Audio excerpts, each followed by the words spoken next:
week 16 of my pregnancy. Hope everyone's doing well. I just had my 16-week appointment and it was pretty uneventful since I am considered a low-risk pregnancy. So I didn't get a sonogram, just a Doppler to monitor the baby's heart rate, which was pretty normal, and got some blood drawn for some additional testing, the regular stuff. So I'll let you know about those results when I get them. There's some special test that was taken, but I can't even remember the acronym at this point, so I'll let you know later. For today, a total of 3 people have commented about my pregnancy skincare and makeup, and that's probably about 10% of the people watching this YouTube channel. So I figured now is a great time to start a quarantine makeup tutorial.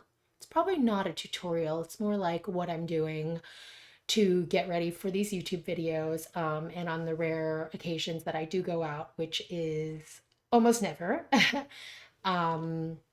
This is how I do my makeup, since I never wear makeup during the week anymore. Even though I am on Zoom calls 5 days a week for work, I just don't see the need. However, one of the symptoms of pregnancy that I've noticed since around probably like 12 weeks is that I've gotten a lot of hormonal acne.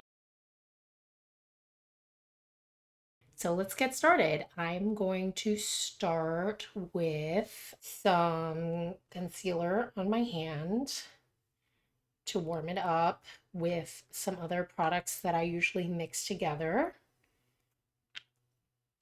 So one of the products actually that you're told to avoid as a pregnant person is salicylic acid, which is a product commonly found in acne products. So the limit is 2%, and I use this Neutrogena skin clearing makeup, and it has 0.5%. So I don't use it often, like I said, so I don't really feel like it's a huge risk, but I mix that kind of with this Tarte concealer, and I just throw some on my hand.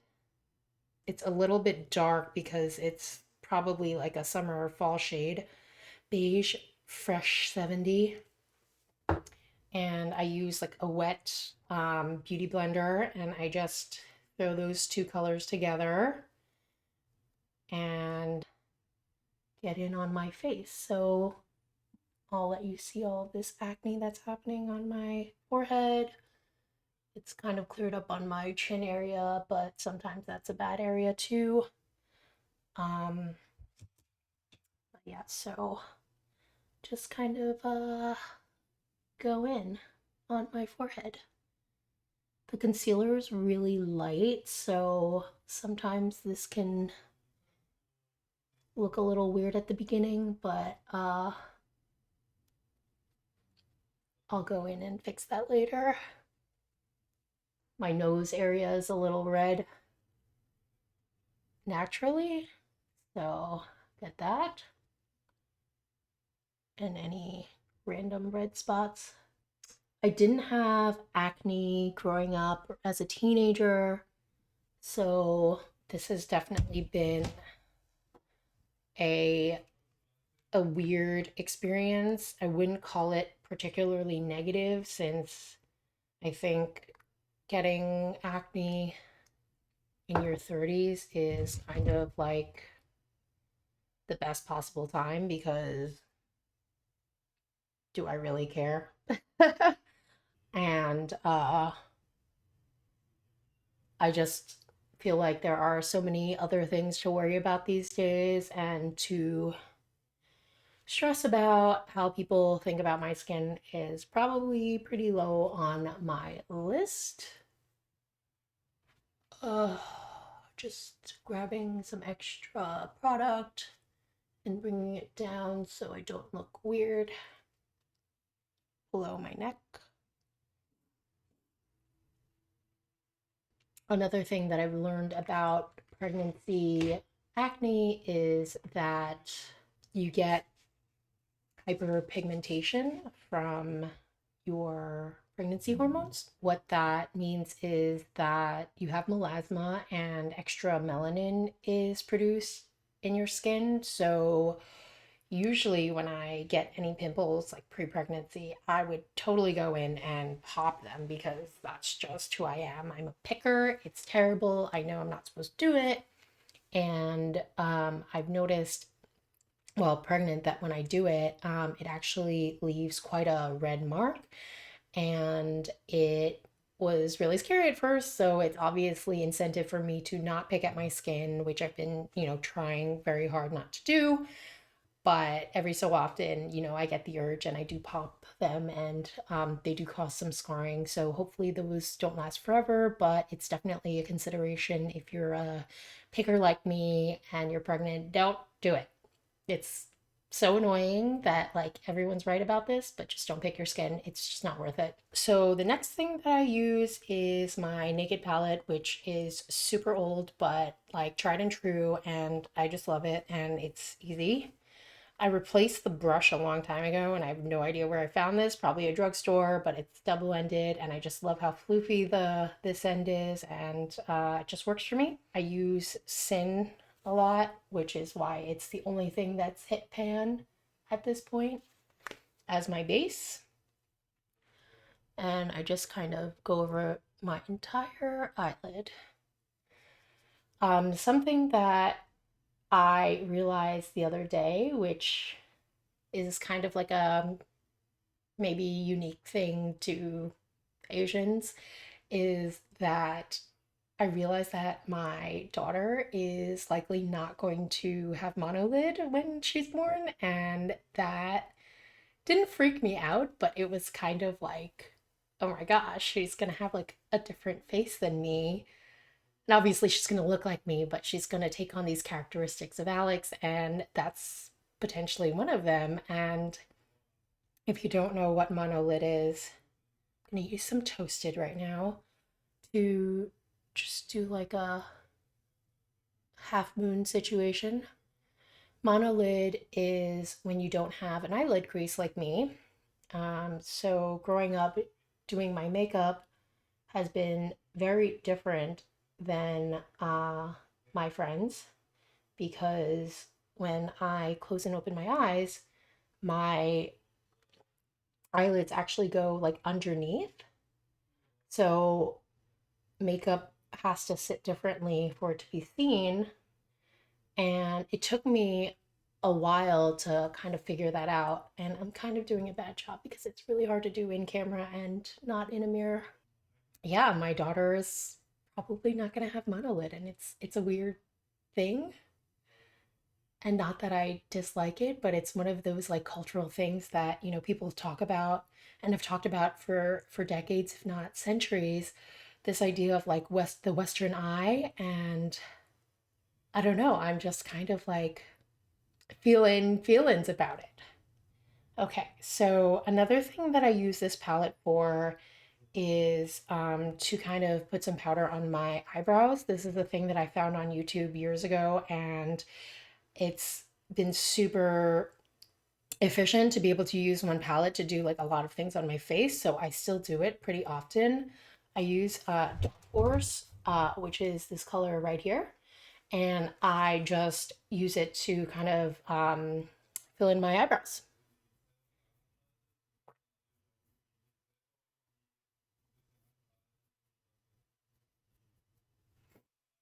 Okay. While I'm on the topic of chemicals to avoid while pregnant, one of the things that I've changed since I found out I was pregnant is using nail polish that's at least three free. So I've heard about these products before, but up until I was pregnant, I really didn't consider it to be important. But nail polish historically has had like crazy chemicals in them, such as formaldehyde. So when I got pregnant, I started looking into it more and realized that, that's kind of scary. And a lot of the bigger nail polish brands these days are actually pretty cognizant of the risks, and they've actually become what's called three free. So those are the top three most dangerous chemicals that used to be in nail polish. So at the very least, you should definitely look for something that's three free, if not five free, seven free. There's even 10 free. There's tons of brands out there these days that abide by these kind of rules. So definitely look out for that if you are someone who paints their own nails, which I do. Otherwise, if you're going to a nail salon, it's usually not an issue since SE and OPI and like I said, the major brands are at least three free. I've been kind of buying stuff that's like seven and eight free for myself since I paint my nails pretty regularly. Actually, for my first trimester, I decided to stop painting my nails because of this reason, but I picked it back up in the last few weeks. So the next thing that I'm using is Benefit's GimMe Brow. It is awesome and I've used it forever and I've tried other products. I don't like pencils. And if I'm not just using the Darkhorse in the Naked palette, then this is definitely something that I use to really define my brows even more. But since I've already used Darkhorse, I'm just gonna kind of go over, and this kind of like really holds all of my hairs in place and gives me even more definition.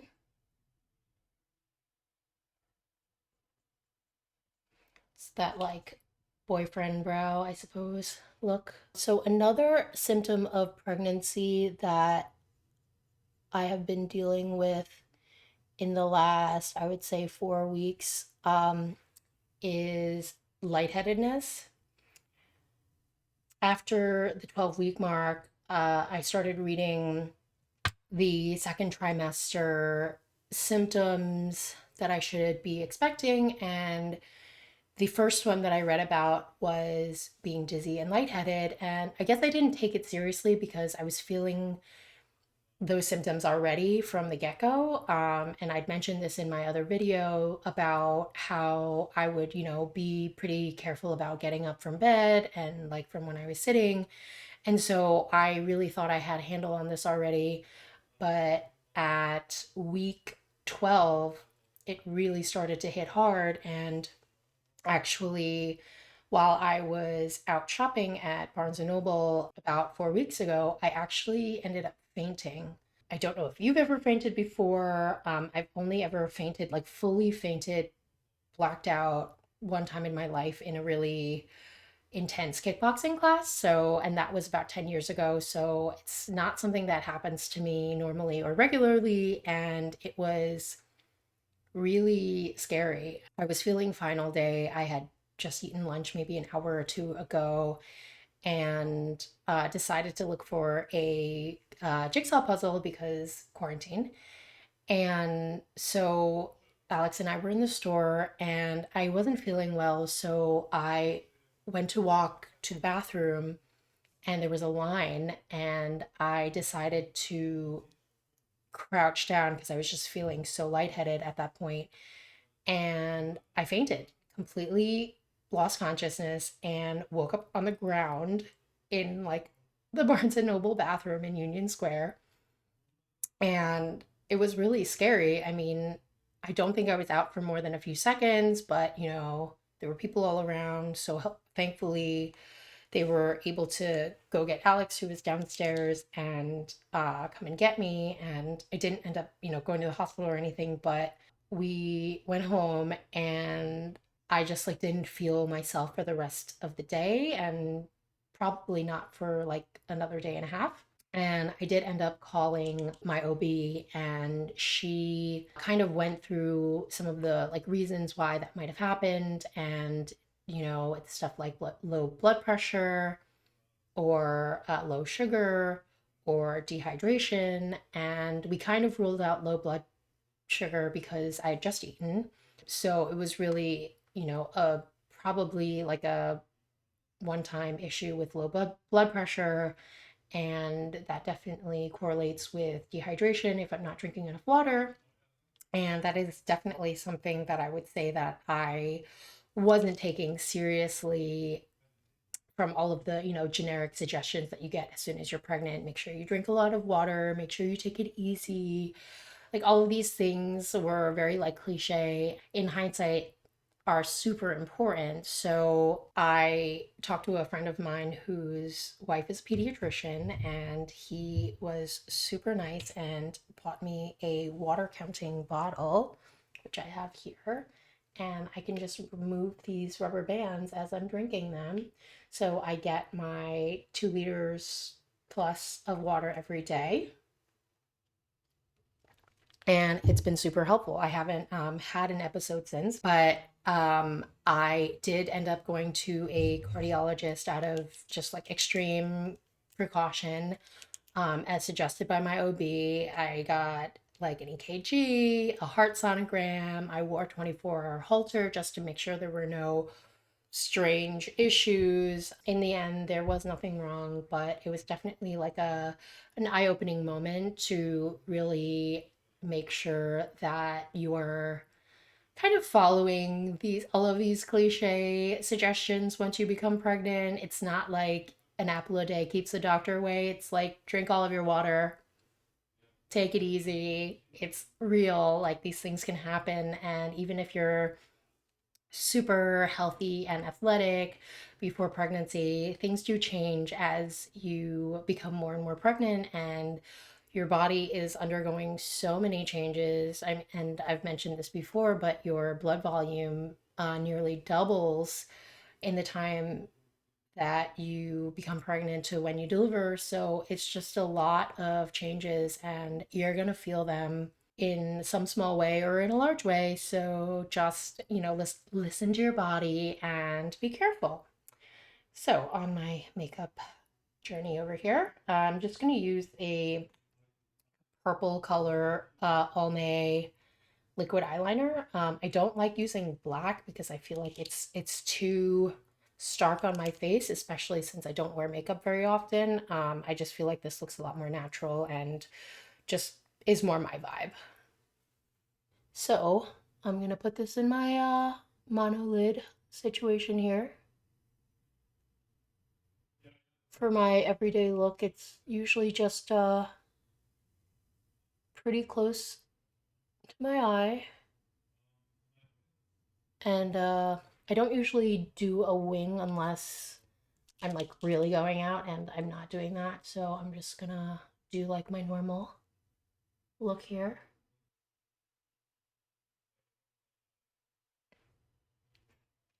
Okay. I think this makes it more obvious about what I was talking about with monolid earlier. So when my eyes are open, the skin of my eyelid is kind of like folded underneath. So the liquid eyeliner that I just put on is kind of like hidden. So you can tell where I put it when I close my eyes a little. But when I open them, it's kind of like gone. So if I was looking for like a more dramatic look, I'd have to like really overdraw that arc, which I'm not going to do today. And sometimes I do go in with a dark purple Urban Decay 24/7 pencil, and I just go in underneath near the corner. Sometimes I skip this step when I'm feeling lazy.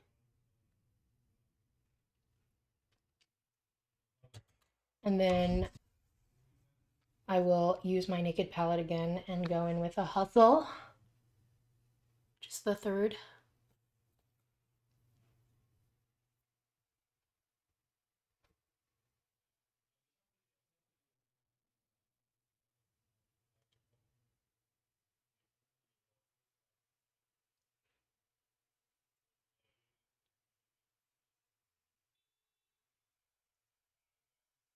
Okay, so that's most of my eye makeup. Most of the rest of my pregnancy has been pretty uneventful other than fainting. The food aversions and the lack of appetite that I was kind of experiencing at the beginning of my pregnancy in the first trimester have kind of subsided. I'm really mostly back to my old self again. I'm definitely not eating like 100% what I was eating before, but that's okay since I should be eating smaller meals and snacking more, to keep my blood sugar, pretty regular, and avoid fainting. I haven't lost any more weight, which I'm really happy about. I lost probably about 5 pounds in the first trimester just from like the extreme lack of appetite. And I honestly think it's probably from also not working out anymore. And I really think that it's probably a little bit to do with my losing muscle mass. I'm not going to worry too much about it right now. There's not that much that I can do. I have started working out a little bit more. I do feel good, but it's just, something that I'm not going to stress too hard about until after I have this baby. And, I think that what's more important is that everyone is healthy. And that's what I'm going to focus on for now. Just going to put on some mascara.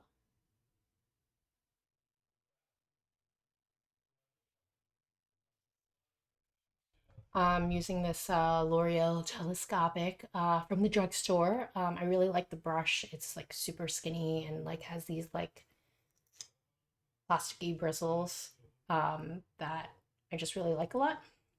And I feel like it really like gets all over my lashes without being clumpy. So I love that. Okay, and then I'm just gonna put some stuff on my face. I really like this bronzer from MAC that I've had forever. It's, I don't even know, cheeky bronze. So I kind of use that like the bottom of my face. I guess you can call this contouring. I'm gonna put some on my forehead to bring some color back that I did with the lighter concealer. I just put some on my nose sometimes so that I look like I have some sun, which I don't.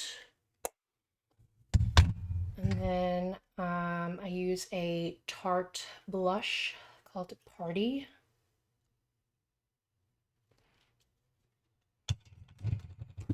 On my cheeks.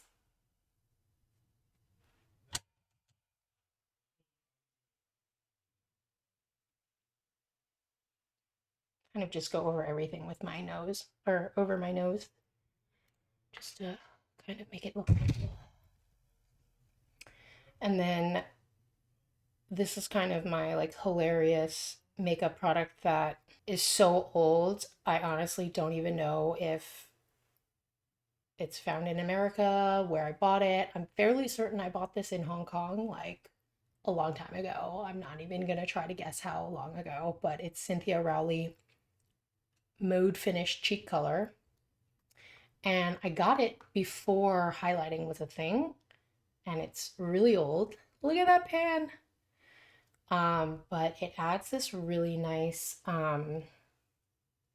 slight shimmer to my face, which I really, really like.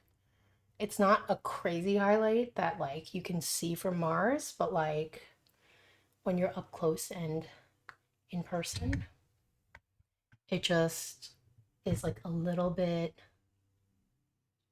highlight, and I love it. So I don't usually wear any lip products when I go out because mask. So I'll usually put some Vaseline on before I go outside. And sometimes I'll have like a lip gloss that I can like put on if I'm sitting at a table, but I mean that's just kind of weird because I'm probably eating. But I do put on lip gloss when I'm doing these YouTube videos, so I guess I'll do that now.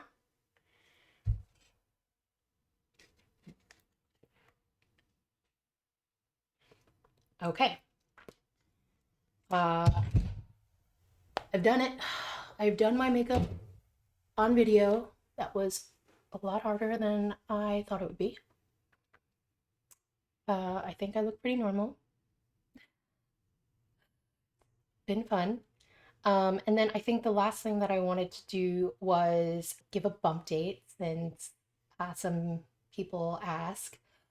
So again, I'm 16 weeks pregnant right now, and I do have a bump. So I'm in my second trimester, and that's roughly like 4 months. And that's what I look like.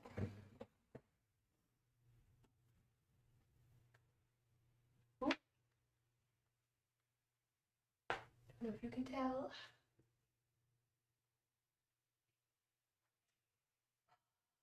I have my maternity jeans on. Great. They're very comfy. Thank you, Gap.